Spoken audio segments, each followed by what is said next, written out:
Well, y'all watched the video tonight already. That's our sunset finally. As the wind's trying to blow the door shut on me. What looks white is really blue with pink down below it and reddish gray above it. And yeah, the wind's still blowing. This is after a good 2 hours of just flat out pouring rain. And those lower clouds over there are cruising, what you can see by the fir trees to the left. Anyway, thought I'd get you that. Pretty light out tonight. Stars are back out for the most part. Nobody out here. I think there's 5 in there. Brought my last check for the night. Yeah, at least it ain't raining. I mean, there's a few drops in the air right now, but it's not pouring like it was earlier in the evening. And yeah, Becky checked after dinner, or right before dinner, I guess. I don't know, before or after. I think I mentioned it last year. I love this flashlight. It happened to get found down the road, quarter mile down the road, right on the corner in the middle of the road. Number 2 found it one night on her way home, and I hijacked it from her. Of course, she just got herself a new flashlight the other day. It looks like it should take D cells, but it doesn't. It takes a whole bunch of little double A's. Big Duracell. I want to see how it compares to this one. Excuse me. Because this one, I can light up a stump on the other side of the fence in the kitty corner of the place when I go like that with it. But it works great for checking cows, because even with the row of lights on in here, you can't always see every butt. And you get a shadow or something. I try not to blind them when I walk in. But now I'm just checking, because that one I showed in the video last night, kind of couldn't tell if there might have been something with that straw that was stuck to her or not. And hey, on a quick little tidbit, Piper Doug commented on that video. He wants me to try using a laser thermometer, because somebody told him it works when cows get close to calving. I've talked about their vulva being more flush. You see more skin exposed because it just widens out and eventually loosens up and calf falls out, right? Well, it gets warm closer comes time to calve. And I don't know if it's, I know a few hours, a few days before calving, it'll get warm, and I usually just, lay the back of my fingers on one that looks pretty close, and great place to warm your fingers up too. But anyway, I'm thinking we might experiment with that a little bit. Maybe tomorrow, check a little, because that's something I can check from, when I check in here walking up. If one's set in the right position, I can aim it at her and see what it says. I don't know what it should say, but, we can get a baseline tomorrow and kind of figure it out. Anyway, I'm going to go back in before the wind blows me there. It doesn't look too bad out.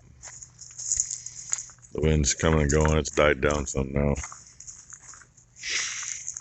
Yeah, I don't know how much we got. I haven't looked at the rain gauge yet, but it's trying to sprinkle. Looks like it's raining up on top pretty good. We'll see what the day brings. The plan was probably supposed to go get 1 or 2 more loads of hay on that thing today, but if it's raining like hell, I don't know. It's only got about 15 miles to go on the road. It's not like it's going 150 miles without being tarped. And let's see. Yeah, there you go. 4 full tents. And almost all of that was right after I put the video up last night, right before, whatever. Yeah, right before I put the video up, because I did get a little clip of it. It was done raining, I don't know, maybe 2 hours after that. Just sprinkled a little here and there after that. Well, doing a little pressure washing today. You know that? That's lichen and algae and whatever all else. That whole side was just like that. At least it comes off decent with a pressure washer. That side not as bad. Top was literally black, and all the spots you can see, that's all pitch. Oh, cleaner than it was. Probably clean enough to send it in to get it fixed, I hope. That's about what the back of Dad's pickup looks like. The nice thing is, it comes right off. Just got to get kind of close to it.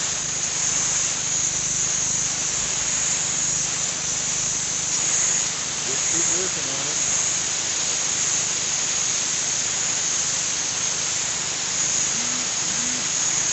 Anybody want to buy some creek feeders? That's the old Powder River.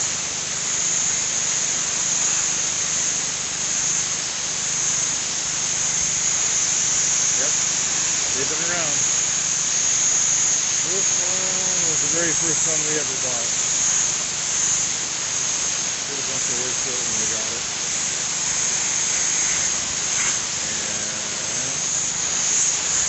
And that one's the second one we bought.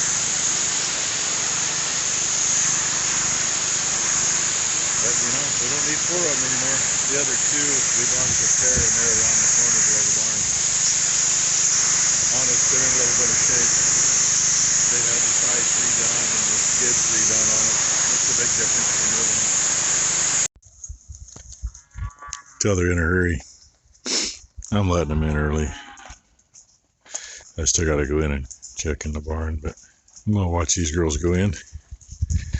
See what they all look like. And of course, she went straight to a tub. What do you know? They're good at that. That one right there. Yep. She's got a bag. She's the one that's first on the list.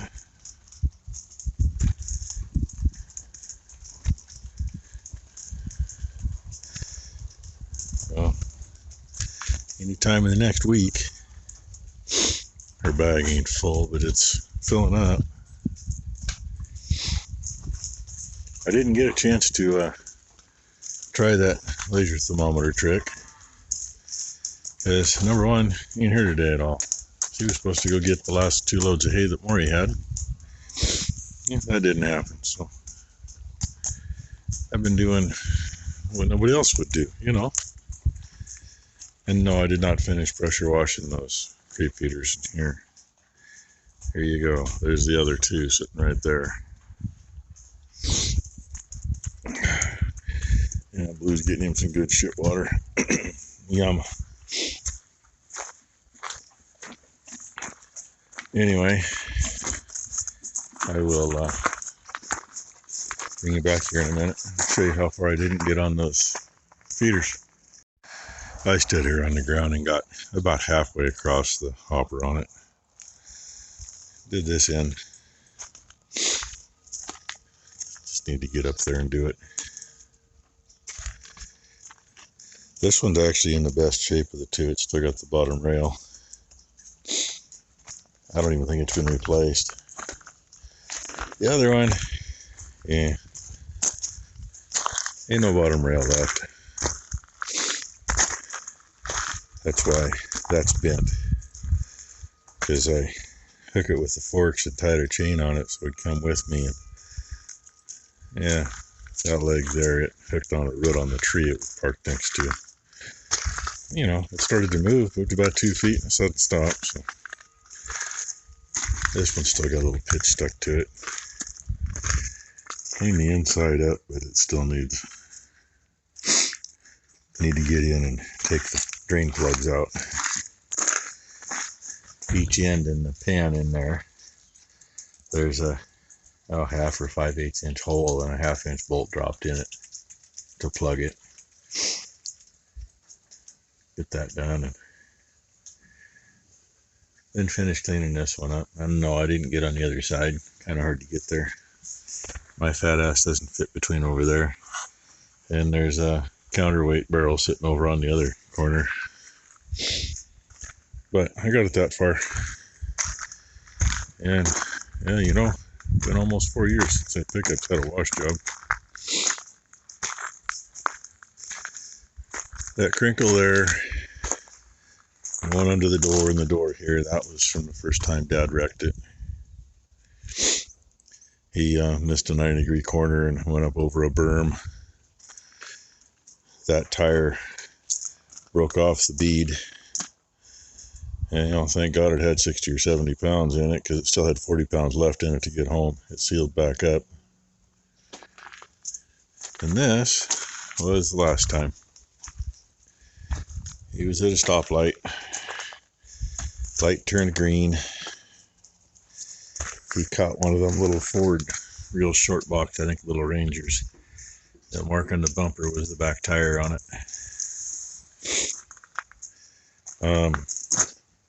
Radiator, I think, is fine. AC's toast. It's bent in and cracked. The next day I was supposed to go in to get a new air conditioner pump on it. And the overflow tank is broken. Other than that, the radiator's good. And hell, alternator wasn't on there too long before he wrecked it. I cheated earlier to get the windows up so I could actually wash it good. Hooked the battery charger up to it, put it on boost. It worked. So anyway, yeah, that's what it is. This side looks good, as long as you don't look at the hood. Hopefully get some pictures to a body shop and get a quote. The ironic thing is, just a few days before he wrecked it the second time, Dad and I were in the shop and the phone rang and I answered it. It was the insurance company. And they're going, hey, that pickup that got wrecked, we still got full coverage on that. Do you want to leave it there or what? And I asked Dad what he wanted to do. Yeah, well, rather than screw around with shit right now, just go ahead and leave the full coverage on it. It's going to hurt. You can tell the fender's shoved back a little. I don't think it's really too bad to fix. Worst thing really probably the hood in my estimation, and the door. Because if it's going to go in, this is going to get fixed too. I don't care about the box. Although, I may just have them see if they can pop that out as best they can. I know it's going to have a crease in it, or two. But, the box may not stay on it. I've got the little white flatbed. It's dead in the water. The bed's a little long for this thing, but yeah, you know. Like I mentioned, I think I said Mom and Becky both, well, it's too long. And I said, well, it ain't any longer than if you put the tailgate down on this. So we'll see. But having something else to run around with would be handy again. Anyway. There's my day. I've got like 3 hours on these things. Most of it on this. Actually, I got more than that on this because all the junk that was on it. There's a little trailer for behind the bikes parked around the corner that's clear full of fir needles and cones and sticks that were all on here. And it's still full of crap in there, but you can't get it all. And all the pitch on the thing. Oh well, anyway. There's your bright spot. 100% chance of rain today. Hasn't rained all day since the sun came up. Tomorrow's only 50%. It'll probably rain all day. We'll see what happens. Thanks for watching, everybody.